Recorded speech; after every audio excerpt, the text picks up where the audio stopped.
जय हिंद साथियों, उन्नयन ज्ञान बिंदु जीएस स्टडीज पर आप सभी का स्वागत है। कैसे हैं आप लोग? उम्मीद करते हैं आप लोग अच्छे होंगे, स्वस्थ होंगे और आपकी पढ़ाई लिखाई अच्छी चल रही होगी। तो चलिए साथियों, आज की क्लास को हम लोग शुरू करते हैं और आज हम लोग आधुनिक इतिहास में अगले चैप्टर को पढ़ेंगे और वो हमारा चैप्टर होगा कांग्रेस से पहले जो राजनीतिक संगठन स्थापित थी, कांग्रेस से पूर्व स्थापित जो संगठन थी उस संगठन के बारे में पढ़ेंगे। ऐसे कांग्रेस की स्थापना 1885 ईस्वी में हुई थी, लेकिन कांग्रेस की स्थापना होने से पहले जो भी भारत में राजनीतिक संगठन काम कर रही थी, यहाँ के भारतीयों को अधिकार दिलाने के लिए, राजनीतिक अधिकार दिलाने के लिए जो भी संगठन यहाँ पे काम कर रही थी, उस संगठन के बारे में आज की क्लास में हम लोग पढ़ेंगे। ठीक, और इस संगठन को पढ़ने से पहले थोड़ा सा हम लोग संक्षिप्त रूप में भीमराव अंबेडकर के बारे में पढ़ लेंगे। किनके बारे में पढ़ लेंगे? अंबेडकर के बारे में थोड़ा सा जानने का प्रयास करते हैं। अंबेडकर, संक्षिप्त में अंबेडकर के बारे में जानने का प्रयास करते हैं। थोड़ा सा यहाँ से एग्जाम में प्रश्न पूछे जाते हैं, उनके द्वारा जो लिखी गई पत्रिकाएं हैं उन पत्रिका के बारे में प्रश्न पूछा जाता है, उनके द्वारा जो स्थापित संगठन है उस संगठन से भी एग्जाम में प्रश्न पूछे जाते हैं। इसलिए हम लोग भीमराव अंबेडकर के बारे में संक्षिप्त में पढ़ने का प्रयास करते हैं जल्दी से। उसके बाद अंबेडकर के बारे में थोड़ी सी जानकारी प्राप्त कर लेंगे, उसके बाद संगठन के बारे में पढ़ेंगे। ठीक, तो चलिए अंबेडकर के बारे में पढ़ते हैं। ऐसे अंबेडकर का जन्म 14 अप्रैल 1891, इनका जो जन्म हुआ था दोस्तों 14 अप्रैल 1891 में हुआ था और मध्य प्रदेश के महू गांव में, मध्य प्रदेश में एक गांव है जिसका नाम है महू, वही महू गांव में इनका जन्म हुआ था 14 अप्रैल 1891 को, और मध्य प्रदेश के महू गांव में इनका जन्म हुआ था। और ये जो है महार जाति से आते थे, महार जाति से ये अंबेडकर जो है आते थे। वहीं इनके माता का नाम भीमाबाई और पिताजी का नाम रामोजी। इनके माता जी का नाम की बात करें तो इनके माता का नाम दोस्तों था भीमाबाई और माता का नाम भीमाबाई और पिताजी का जो नाम था रामोबाई। पिताजी का क्या नाम था? रामोबाई। इनका नाम जो है इनके माता पिता के नाम में ही छुपा हुआ है। देख लीजिए, भीमराव अंबेडकर, इनका पूरा नाम भीमराव अंबेडकर है, माता का नाम भीमाबाई और पिता का नाम रामोबाई नहीं, रामोजी। इनके पिता का नाम जो है रामोजी था। पिता का नाम क्या था दोस्तों? रामोजी मालोजी इनका पूरा नाम है। ऐसे रामोजी आप क्या रखेंगे? याद रखेंगे। भीमराव अंबेडकर का जो पूर्वज जो थे, इनके जो पूर्वज थे ये अंग्रेजों के सेना में जो है अंग्रेजों के अधीन सैनिक में मतलब सेवा दे रहे थे। इनके जो पूर्वज जो थे, इनके भीमराव अंबेडकर के जो पूर्वज जो थे ये अंग्रेजों के अधीन सैनिक में सेवा दे रहे थे। अंग्रेजों के अधीन सैनिक में क्या कर रहे थे? सेवा दे रहे थे। जब इनका जन्म मध्य प्रदेश के महू गांव में हुआ, ये महार जाति से आते थे, तो अंबेडकर को उच्च शिक्षा प्रदान करने के लिए, इनको पढ़ने लिखने के लिए जो है उच्च शिक्षा प्रदान करने के लिए, मदद करने के लिए, इनकी पढ़ाई लिखाई में जो खर्च आ रही थी उस खर्च को जो है बड़ौदा के महाराज सयाजीराव गायकवाड़ तृतीय, सयाजीराव गायकवाड़ तृतीय ये बड़ौदा के महाराज थे। कहां के महाराज थे दोस्तों? बड़ौदा के क्या थे? ये महाराज थे, बड़ौदा के महाराज थे सयाजीराव गायकवाड़ तृतीय। यही बड़ौदा के महाराज ने अंबेडकर के उच्च स्तरीय शिक्षा ग्रहण करने में मदद किया। मतलब इनके पढ़ाई लिखाई में जो भी खर्च आता था, उच्च स्तरीय शिक्षा प्राप्त करने में जो भी खर्च आया, वो खर्च ये उठाए थे सयाजीराव गायकवाड़ तृतीय, जो कि बड़ौदा के क्या थे? ये महाराज थे। ठीक, यहां तक आपको कोई दिक्कत नहीं है? यहां तक समझ गए? ठीक, जब ये उच्च स्तरीय शिक्षा ग्रहण कर लिए, पढ़ लिख लिए, तो उस समय क्या होता था भारत में? छुआछूत, जो जाति व्यवस्था के आधार पर जो हिंदू धर्म में ऊंचे वर्ग के जो लोग थे वो निम्न वर्ग के लोगों के साथ छुआछूत जैसा व्यवहार करते थे। मतलब निम्न वर्ग के लोगों के साथ छुआछूत करते थे, उनको सताते थे। जैसे शिक्षा ग्रहण करने न देना, कुआं पर पानी पीने न देना, तालाब में पानी पीने न देना, मतलब गांव के रास्ते से दूर हट करके जाना, है ना, मतलब छुआछूत। साथ बैठ करके भोजन न करना, साथ शरीर छू जाने से जो है वो छुआछूत जैसी, मतलब ये मानसिकता थी तो छुआछूत जो है उस समय बहुत प्रचलन में था और दलितों को मंदिर में प्रवेश करने से वर्जित किया जाता था, मतलब दलितों को जो है मंदिर में प्रवेश नहीं करने दिया जाता था। तो भीमराव अंबेडकर ने दलितों को मंदिर में प्रवेश करने के लिए, मंदिर में प्रवेश कराने के लिए जो है भीमराव अंबेडकर ने महार आंदोलन चलाया। महार आंदोलन चलाया। भीमराव अंबेडकर ने एक आंदोलन चलाया जिस आंदोलन का क्या नाम था? महार आंदोलन। और इस महार आंदोलन का उद्देश्य था दलितों को मंदिर में प्रवेश कराना, दलितों को मंदिर में प्रवेश कराना। जो उच्च वर्ग के लोग थे, जो सामंतवादी सोच के लोग थे, वो जात के नाम पर, धर्म के नाम पर तो छोड़ दीजिए, जाति के नाम पर जो है लोगों के साथ छुआछूत का व्यवहार करते थे, दलितों के साथ शोषण करते थे, दलितों को पूजा पाठ करने का अधिकार नहीं देते थे, मंदिर में जाने नहीं देते थे। अगर कोई दलित मंदिर में चल जाता था उसके बाद मंदिर को धो दिया जाता था, क्या रे भाई तो दलित है, मंदिर में चल गया, मंदिर छुआ गया। इस तरह के मानसिकता वाले लोग थे। और अभी भी समाज में इस चीज को आपको देखने को मिलेगा। अभी भी समाज में कहीं ना कहीं जाति व्यवस्था अभी भी है और उच्च वर्ग के जो लोग हैं वो दलितों के साथ शोषण सदियों से करते आ रहे हैं और अभी भी पूर्ण रूप से तो हम नहीं कह सकते हैं, पूर्ण रूप से समाप्त नहीं हुआ है। तो दलितों को मंदिर में प्रवेश कराने के लिए, दलितों को पूजा पाठ करने के लिए, मंदिर में प्रवेश दिलाने के लिए, अधिकार दिलाने के लिए जो है भीमराव अंबेडकर कौन सा आंदोलन चालू किए थे? महार आंदोलन। और इस आंदोलन का क्या उद्देश्य था? दलितों को मंदिर में प्रवेश कराना। ठीक। वहीं अंबेडकर का पहला विवाह 1906 में रामाबाई अंबेडकर के साथ हुआ था। इनका जो है 2 गो शादी हुआ था। पहला विवाह जो है रामाबाई अंबेडकर के साथ हुआ था। रामाबाई अंबेडकर के साथ हुआ था। कब हुआ था दोस्तों? 1906 में हुआ था। लेकिन रामाबाई अंबेडकर का निधन हो जाता है और जब इनका निधन हो जाता है 1935 में, तो दूसरा विवाह 1948 में सविता अंबेडकर के साथ होता है। रामाबाई अंबेडकर का निधन कब हो जाता है दोस्तों? 1935 में इनका निधन हो जाता है। 1906 में भीमराव अंबेडकर का विवाह रामाबाई अंबेडकर के साथ हुआ था। लेकिन 1935 में निधन हो जाने के बाद 1948 में, 1945 में जो है भीमराव अंबेडकर दूसरी शादी करते हैं और जो दूसरी शादी करते हैं उस पत्नी का नाम रहता है शारदा कबीर। दूसरी पत्नी का क्या नाम रहता है दोस्तों? शारदा कबीर रहता है। ठीक। और कब शादी करते हैं? 1948 में। ठीक। और सविता अंबेडकर, शारदा कबीर या 1948 में शारदा कबीर या सविता अंबेडकर भी इन्हीं का नाम है। सविता अंबेडकर भी इन्हीं का नाम है और शारदा कबीर भी इन्हीं का नाम है। ठीक। 1948 में दूसरी शादी की है और ये सविता अंबेडकर या शारदा कबीर ये जो थी, ये जाति से क्या थी? ये ब्राह्मण जाति से आती थी। किस जाति से आती थी दोस्तों? ब्राह्मण जाति से आते थे। ठीक। तो यहां तक आपको कोई दिक्कत नहीं है। उसके बाद मिटाते हैं, उसके बाद फिर चर्चा करते हैं आगे। यहां तक आ गया समझ में? ठीक।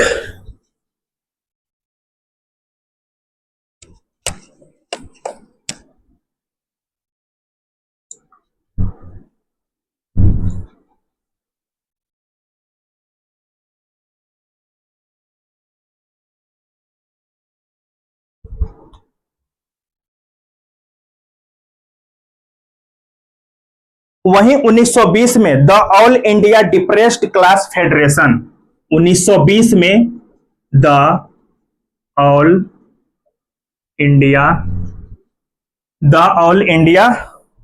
Depressed class federation,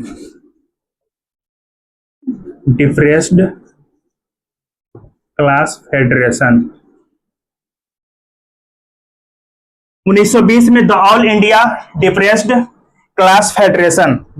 India depressed class federation, इस संगठन की स्थापना 1920 में डॉक्टर भीमराव अंबेडकर के द्वारा ही किया गया था। तो इस भी चीज को आप याद रखेंगे, the all India depressed class federation, इसकी ये जो संगठन थी, इस संगठन की स्थापना 1920 में किसके द्वारा किया गया था? भीमराव अंबेडकर के द्वारा किया गया था। वहीं the all India depressed class association, अगर फेडरेशन की जगह एसोसिएशन लग जाए तो उस संगठन की जो स्थापना है वो महात्मा गांधी के द्वारा किया गया था। ठीक। The all India depressed class federation और एसोसिएशन दोनों को याद रखेंगे। जब फेडरेशन लगा रहे तो इस संगठन की स्थापना भीमराव अंबेडकर के द्वारा किया गया था। और वहीं फेडरेशन की जगह अगर एसोसिएशन लग जाए तो उस संगठन की स्थापना दोस्तों किसके द्वारा किया गया था? महात्मा गांधी के द्वारा किया गया था। 1924 में बहिष्कृत हितकारिणी सभा, 1924 में बहिष्कृत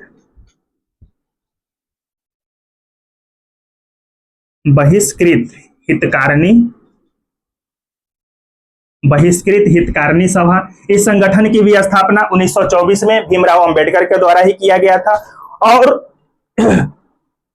1927 में समाज समता संघ, 1927 में समाज समता संघ मतलब समाज में एकता लाने के लिए, समाज समता संघ, समाज में एकता लाने के लिए उच्च वर्ग के लोग निम्न वर्ग के लोगों में कोई छुआछूत ना हो, सभी लोग एक बराबर रहे, है ना, ये लोग एक दूसरे का शोषण ना करें। तो समाज में एकता लाने के लिए समता लाने के लिए समाज समता संघ की स्थापना भी डॉक्टर भीमराव अंबेडकर के द्वारा किया गया, 1927 में किया गया। वहीं बहिष्कृत हितकारिणी सभा दलितों के उत्थान के लिए बहिष्कृत हितकारिणी सभा की भी स्थापना भीमराव अंबेडकर के द्वारा किया गया और 1924 में किया गया। तो ये दोनों को भी आप क्या रखेंगे? याद रखेंगे। स्वतंत्र श्रमिक पार्टी एक और 1936 में जो है स्वतंत्र श्रमिक पार्टी मजदूरों को अधिकार दिलाने के लिए, मजदूरों के साथ जो शोषण हो रहा था, मजदूरों के साथ जो अन्याय हो रहा था, तो मजदूरों को अधिकार दिलाने के लिए, मजदूरों के हित में काम करने के लिए स्वतंत्र श्रमिक पार्टी संगठन की स्थापना भी भीमराव अंबेडकर के द्वारा किया गया था और 1936 में किया गया था। इस भी चीज को आप ध्यान में रखेंगे। तो ये सब जो संगठन है ये कब किया गया था और किसके द्वारा किया गया था, ईस्वी के साथ आपको याद में रखना है। बहिष्कृत हितकारिणी सभा 1924 में, समाज समता संघ 1927 में, उसके बाद स्वतंत्र श्रमिक पार्टी 1936 में। ये तीनों जो संगठन है ये भीमराव अंबेडकर के द्वारा किया गया था। और the all India depressed class federation 1920 में, ये भी जो है भीमराव अंबेडकर के द्वारा है दोस्तों किया गया था। ठीक, यहां तक कोई दिक्कत नहीं है, यहां तक समझ में आ गया भीमराव अंबेडकर के बारे में। स्क्रीनशॉट ले लीजिए, उसके बाद हम क्या करते हैं, इसको मिटा करके आगे बढ़ते हैं।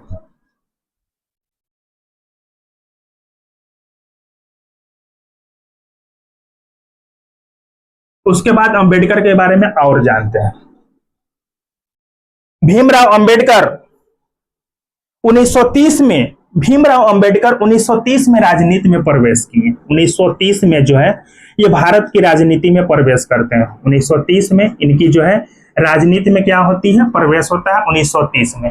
और ये दलितों के उत्थान के लिए काम कर रहे थे, दलितों के हो रहे शोषण के खिलाफ काम कर रहे थे, शोषण के विरुद्ध काम कर रहे थे कि समाज में जो दलितों के साथ शोषण हो रहा है, दलितों को अपने अधिकार से वंचित रखा गया है, शिक्षा से वंचित रखा गया है, तो ये सब वजह से ये सब वजह से जो है ये दलितों के हित में काम कर रहे थे। और दलितों को अधिकार दिलाने के लिए ही, ये 1930 में भारत की राजनीति में प्रवेश करते हैं। और 1930 उसके बाद 1931 और 1932 ये 3 गोल सम्मेलन हुए थे। ये जो है क्या हुए थे, 3 में गोलमेज सम्मेलन हुआ था। 1930, 31, 32 ये जो है 3 गोलमेज सम्मेलन हुआ था।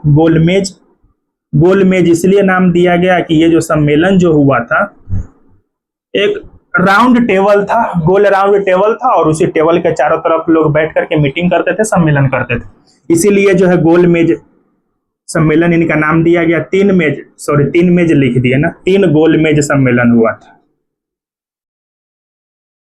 3 गोलमेज सम्मेलन हुआ था। कब हुआ था? 1930 में हुआ था, 31 में हुआ था और 32 में हुआ था। ये तीनों गोलमेज सम्मेलन में डॉक्टर भीमराव अंबेडकर लंदन गए थे। ठीक, लंदन गए थे। और तीनों गोलमेज सम्मेलन में अंबेडकर के प्रयास से ब्रिटेन के प्रधानमंत्री रैमजे मैकडोनाल्ड, जो ब्रिटेन का जो प्रधानमंत्री था जिसका नाम था रैमजे मैकडोनाल्ड, ठीक, तीनों गोलमेज सम्मेलन में डॉक्टर भीमराव अंबेडकर जाते हैं और दलितों के लिए पृथक निर्वाचन की मांग करते हैं। पृथक निर्वाचन मतलब दलितों के लिए जो है अलग से एक ऐसा क्षेत्र का मांग करते हैं कि वो क्षेत्र में जो है दलित ही चुनाव लड़ेगा, है ना, दलित ही चुनाव लड़ेगा। और दलितों के लिए पृथक निर्वाचन क्षेत्र की मांग करते हैं और तीनों गोलमेज सम्मेलन में जाते हैं।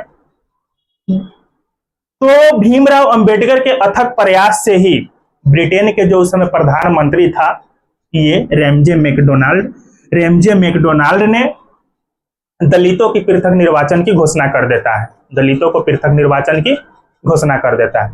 जब दलितों को पृथक निर्वाचन की घोषणा कर देता है, पृथक निर्वाचन क्षेत्र की घोषणा कर देता है, और इस बात की पता जब महात्मा गांधी को लगती है तो महात्मा गांधी इस चीज का विरोध करते हैं। क्यों विरोध करते हैं उसको समझेंगे। महात्मा गांधी इसलिए विरोध करते हैं कि जब मुस्लिमों को धर्म के आधार पर, संप्रदाय के आधार पर, जब 1906 में मुस्लिम लीग की स्थापना हुआ, 1909 में मुस्लिमों को सबसे पहले सांप्रदायिक आधार पर उसको जो है निर्वाचन, सांप्रदायिक आधार पर अलग से निर्वाचन क्षेत्र की प्राप्ति हुई, तो मुस्लिम लीग जो है नौटंकी करना चालू कर दिया। उसके बाद जो है मुस्लिम लीग अलग से अपना क्षेत्र ही मांग करना चालू कर दिया कि हमको जो है धर्म के आधार पर अलग से क्षेत्र चाहिए। तो महात्मा गांधी ये नहीं चाहते थे कि दलितों को जो है मुस्लिम लीग वाला भी जो है समस्या दलितों के साथ हो।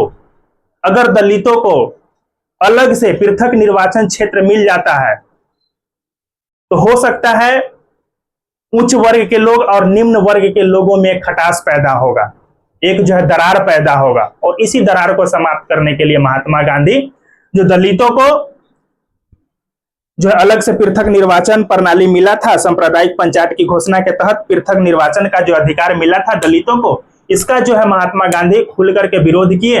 और 1932 के आसपास जो है महात्मा गांधी कहाँ थे, तो पूना के यरवदा जेल में बंद थे। पूना के यरवदा जेल में महात्मा गांधी बंद थे और इस चीज का विरोध खुल करके महात्मा गांधी ने किया और महात्मा गांधी आमरण अनशन पर बैठ गए। वही पूना के यरवदा जेल में ही महात्मा गांधी आमरण अनशन पर बैठ गए।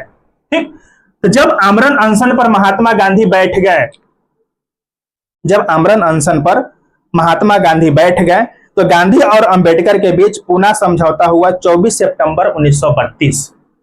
24 सितंबर 1932 जब महात्मा गांधी पूना के यरवदा जेल में आमरण अनशन पर बैठ गए, कई दिन तक वो भूखे रहे, तो लोगों के मन में ये लगने लगा कहीं गांधी जी की मृत्यु न हो जाए। तो लोगों ने अंबेडकर जी को समझाया कि आप जाकर के गांधी जी से बात विचार कीजिए, गांधी जी से जो है अपना पक्ष रखिए, अपना राय रखिए, गांधी जी से बात विचार कीजिए, समझौता कीजिए। तो 24 सितंबर 1932 को होता है पूना यरवदा जेल में पूना समझौता। पूना समझौता होता है और महात्मा गांधी और अंबेडकर के बीच समझौता हुआ। उस समझौता में महात्मा गांधी ने कहा कि दलितों को जो पृथक निर्वाचन का जो अधिकार मिला है, इस पृथक निर्वाचन को आप समाप्त कर दीजिए, पृथक निर्वाचन को आप समाप्त कर दीजिए और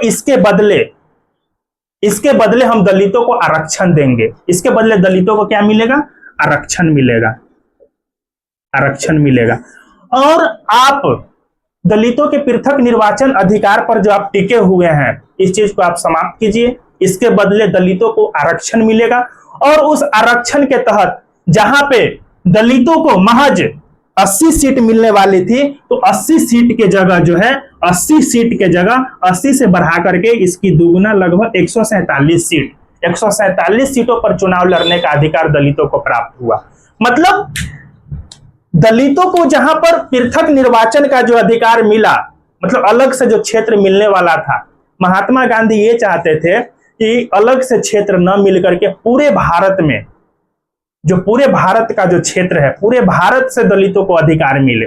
कुछ सीट बिहार से, कुछ सीट बंगाल से, कुछ सीट महाराष्ट्र से, मतलब भारत में जितने भी जिला है, मतलब राज्य हैं, भारत में जितने भी राज्य हैं, वो सभी राज्यों से महात्मा गांधी चाहते थे कि दलितों को जो है अधिकार मिले, किसी विशेष जगह से नहीं मिले, किसी विशेष जगह से न मिल करके संपूर्ण क्षेत्र से मिले। और इसी वजह से पूना समझौता में अंबेडकर को समझाया गया कि आप दलितों के पृथक निर्वाचन का जो अधिकार मिला है इसको आप वापस ले लीजिए, इसकी मांग नहीं कीजिए, और जो आपको अधिकार ये दिया है रैमजे मैकडोनाल्ड जो दिया है, इसको आप ठुकरा दीजिए, इसको समाप्त कर दीजिए, और बदले में जो 80 सीट जो मिलने वाला था उसके बदले उसको बढ़ा करके महात्मा गांधी ने यह आश्वासन दिया कि हम दलितों को आरक्षण देंगे, और उस आरक्षण के तहत 80 सीट से बढ़ा करके 147 सीट केंद्रीय विधानसभा के चुनाव या केंद्रीय विधानमंडल के चुनाव, जो भी चुनाव होने वाला था उस चुनाव में जो है 80 सीट के बजाय 147 सीट जो है दलितों को मिला चुनाव लड़ने के लिए। और इस आरक्षण की बात की गई थी, इसी आरक्षण के वजह से संविधान में आरक्षण को भी लागू किया गया,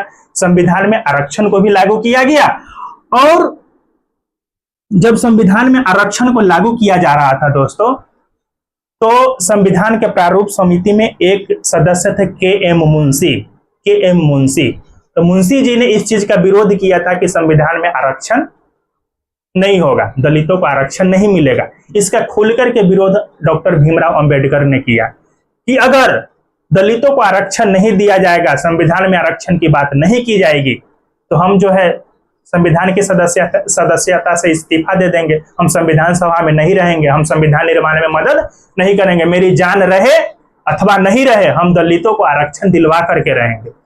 लाख समझाने बुझाने के बाद के एम मुंशी का मानना था कि संविधान में आरक्षण सही नहीं है, लेकिन भीमराव अंबेडकर ने संविधान में आरक्षण को शामिल किया, और जब संविधान में आरक्षण को शामिल किया गया तो इसी तौर पर जो है आगे चलकर ओबीसी समुदाय को भी 27% आरक्षण दिया गया, क्योंकि मूल संविधान में आरक्षण की बात की गई थी। जो दलित लोग हैं, शोषित लोग हैं, जिनको शिक्षा के अधिकार से वंचित किया गया, अगर हम उसको आरक्षण नहीं देंगे तो वह समाज की मुख्य धारा में शामिल नहीं हो पाएगा, और इसी वजह से आगे चल करके ओबीसी समाज के लोगों को भी 27% क्या मिला, आरक्षण मिला। ठीक, तो पूना समझौता को आप याद रखेंगे 24 सितंबर 1932 को हुआ। 24 और 25 2 दिन चला ये समझौता, और जब ये समझौता हुआ तो इस समझौता पर हस्ताक्षर डॉक्टर भीमराव अंबेडकर ने किया, और महात्मा गांधी के तरफ से इस समझौता पर हस्ताक्षर मदन मोहन मालवीय ने किया था।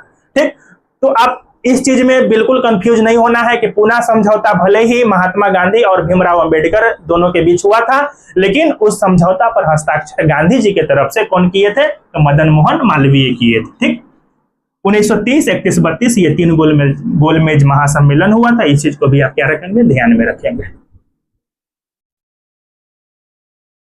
चलिए अब आगे बढ़ते हैं।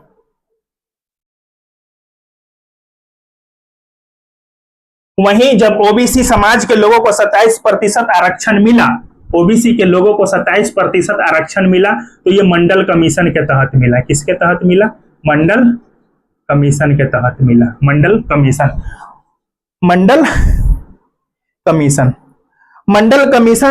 मंडल आयोग जो बनाया गया था बिंदेश्वरी प्रसाद मंडल, मतलब एक बिंदेश्वरी प्रसाद मंडल के नेतृत्व में मंडल आयोग बनाया गया था। तो इस मंडल आयोग ने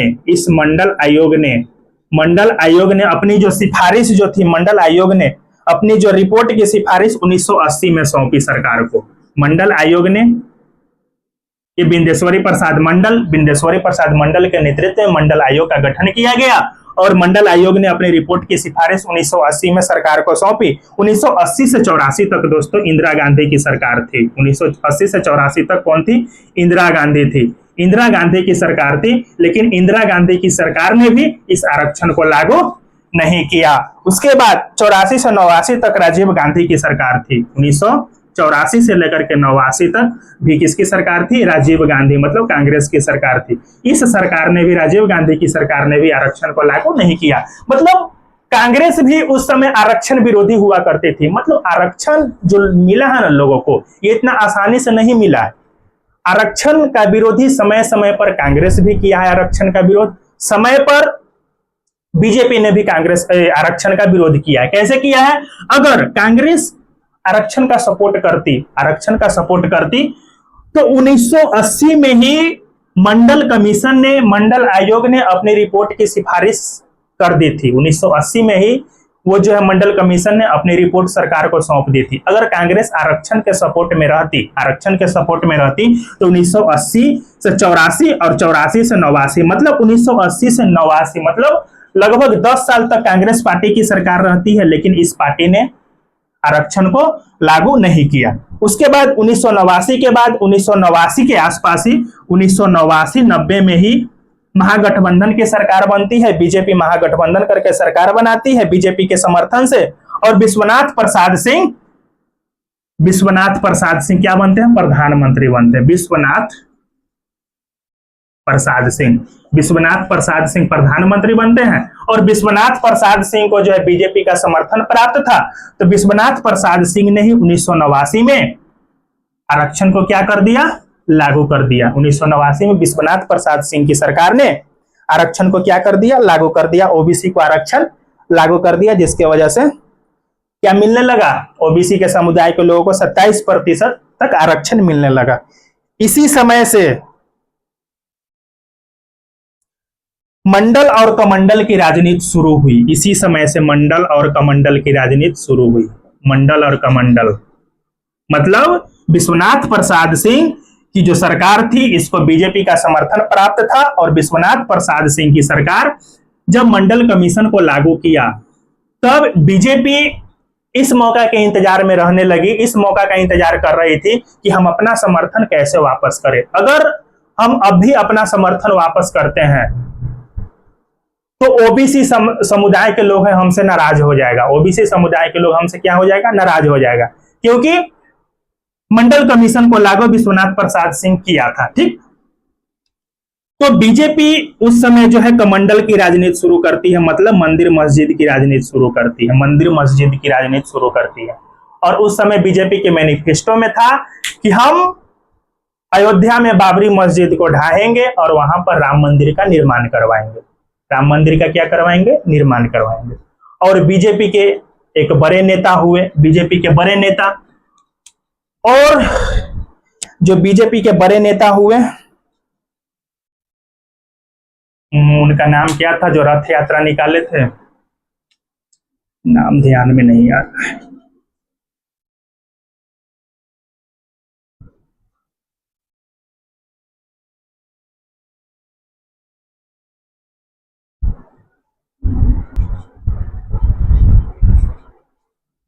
हाँ, लाल कृष्ण आडवाणी बीजेपी के एक नेता हुए जिनका नाम था लाल कृष्ण आडवाणी। और लाल कृष्ण आडवाणी ने रथ यात्रा निकाला गुजरात से। रथ यात्रा चालू किया कहां से? गुजरात से। और कहा जाता है कि रथ यात्रा जहां जहां भी गया आडवाणी के नेतृत्व में, वहां वहां हिंदू और मुस्लिम में बहुत दंगा हुआ। जहां पे हिंदू जाता, मतलब ज्यादा संख्या, बहुल संख्या में हिंदू था, वहां पे मुसलमान मारे गए, और जहां पे मुस्लिम बहुल संख्या में था वहां हिंदू मारा गया। ठीक, और जब ये रथ यात्रा जब बिहार पहुंचा, रथ यात्रा कहां पहुंचा? बिहार पहुंचा। तो रथ यात्रा जब बिहार पहुंचा तो उस समय बिहार के मुख्यमंत्री लालू प्रसाद यादव जी हुआ करते थे। तो लालू प्रसाद यादव ने लाल कृष्ण आडवाणी को गिरफ्तार करके झारखंड में भेजवा दिया। ठीक, और उसने बोला कि हम बिहार में रथ यात्रा नहीं होने देंगे। मतलब उस समय लालू यादव जो थे एक सेकुलर नेता के रूप में बिहार में उभरे। सेकुलर नेता मतलब संविधान में जो सेकुलरिज्म है, संविधान में जो बात कही गई है कि भारत एक धर्मनिरपेक्ष राष्ट्र है, भारत एक धर्मनिरपेक्ष राष्ट्र है, यहाँ पर जितना हिंदू का अधिकार है उतना मुसलमान का भी अधिकार है।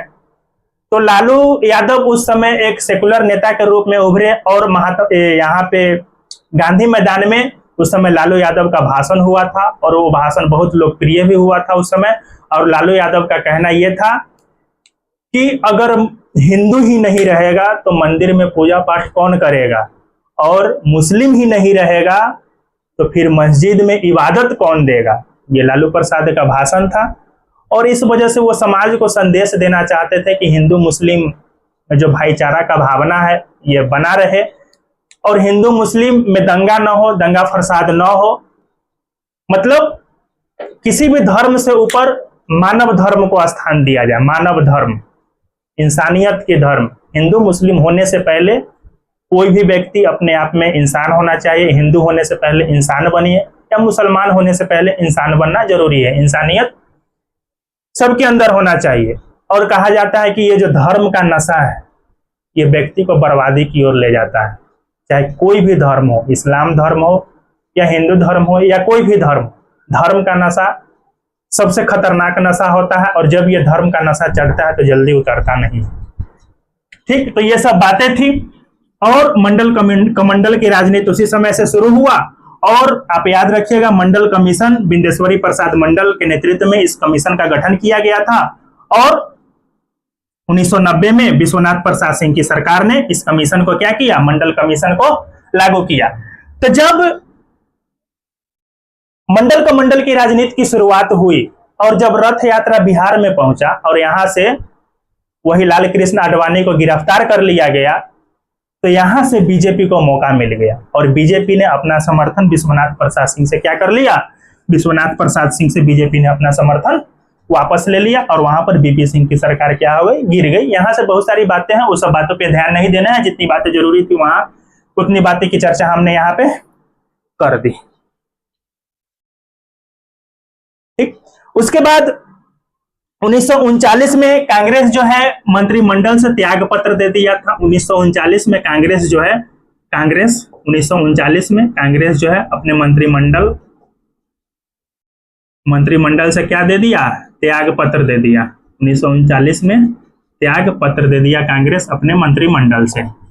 और महज 28 माह तक सरकार चलाया था। 28 माह तक कांग्रेस जो है मंत्रिमंडल में था। और जब ये त्याग पत्र दे दिया तो मुस्लिम लीग ने 1939 में, मुस्लिम लीग ने जिस दिन त्याग पत्र दे दिया कांग्रेस ने, उस दिन मुस्लिम लीग ने मुक्ति दिवस के रूप में बनाया। मुक्ति दिवस के रूप में मुस्लिम लीग ने मनाया। और इस मुक्ति दिवस को जब मुस्लिम लीग ने मनाया तो इस चीज का समर्थन अंबेडकर किए थे मुस्लिम लीग को। ठीक, भीमराव अंबेडकर मुक्ति दिवस या धन्यवाद दिवस के रूप में जो मुस्लिम लीग ने मनाया था, तो मुक्ति दिवस का समर्थन अंबेडकर के द्वारा क्या किया गया था। उसके बाद 1942 में भारत छोड़ो आंदोलन जो चलाया जा रहा था, 1942 में भारत छोड़ो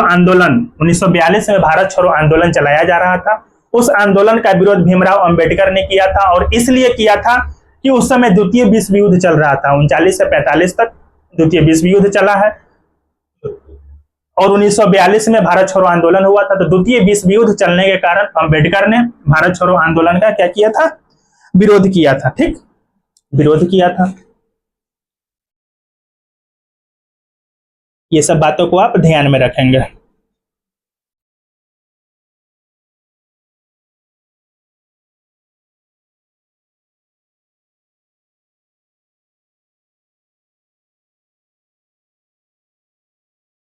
फिर एक दो चीज और जानिए छोटा छोटा। बहिष्कृत भारत और मूक भारत, मिटाते हैं इसको। बहिष्कृत भारत और मूक भारत, ये अंबेडकर के द्वारा लिखा गया पत्रिका है। बहिष्कृत भारत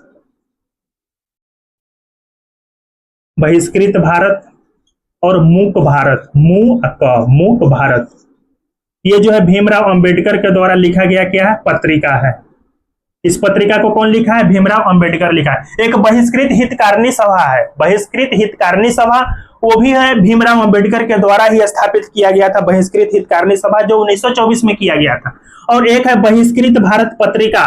बहिष्कृत भारत और मूक भारत, ये दोनों पत्रिका है और ये दोनों पत्रिका अंबेडकर के द्वारा ही लिखा गया है। किसके द्वारा लिखा गया है, अंबेडकर के द्वारा लिखा गया है। इस चीज को आप क्या रखेंगे, याद रखेंगे। उसके बाद 1942 में अंबेडकर ने all India schedule caste federation, 1942 में भीमराव अंबेडकर ने ऑल इंडिया शेड्यूल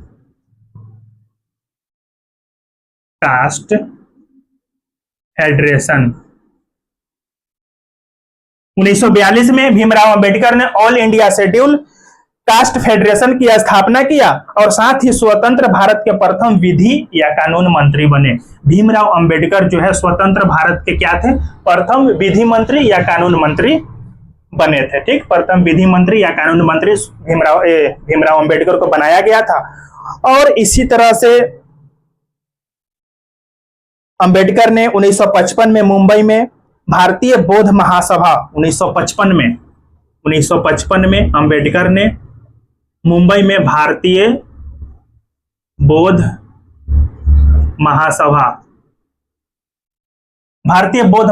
का आयोजन किया। मतलब अंबेडकर चाहते थे, ये लाख कोशिश किए कि हिंदू धर्म में जो उच्च वर्ग के लोग हैं वो नीचे वर्ग के लोगों का जो शोषण कर रहे हैं, दलितों का जो शोषण कर रहा है, छुआछूत को लाख मिटाने का प्रयास किए, हिंदू धर्म में चली आ रही कुरीतियों को लाख मिटाने का प्रयास किए, लेकिन जब ये समाज में सुधार नहीं आया तो भीमराव अंबेडकर ने लास्ट में तंग आकर के बौद्ध धर्म को अपना लिया। उनका कहना था कि हम जन्म हिंदू परिवार में लिए, ये हमारा गलती नहीं था, लेकिन हमारी मृत्यु हिंदू परिवार में नहीं होगी, हम बौद्ध बनकर के मरेंगे।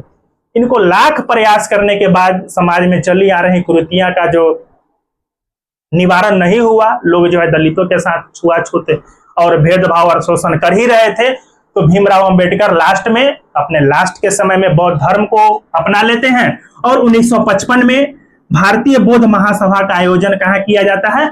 मुंबई में किया जाता है। और जीवन के अंतिम समय में ये तो बौद्ध धर्म को अपना ही लिए और 6 दिसंबर 1956 को 6 दिसंबर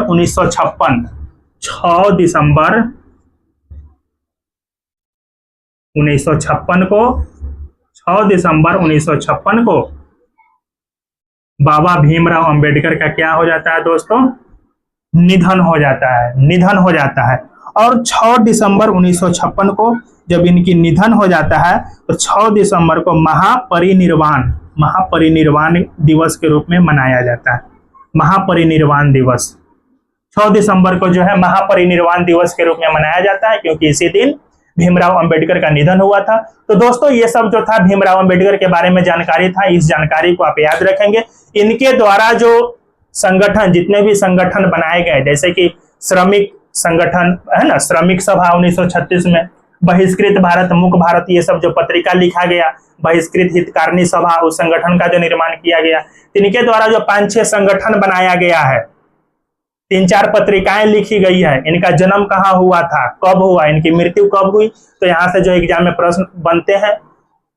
और ये गोलमेज सम्मेलन में भाग लिए, सांप्रदायिक पंचायत के बारे में, उसके बाद पुनः समझौता, यहाँ से भी प्रश्न बनते हैं, इसलिए हमने थोड़ा बहुत यहाँ पे इनके बारे में चर्चा की है।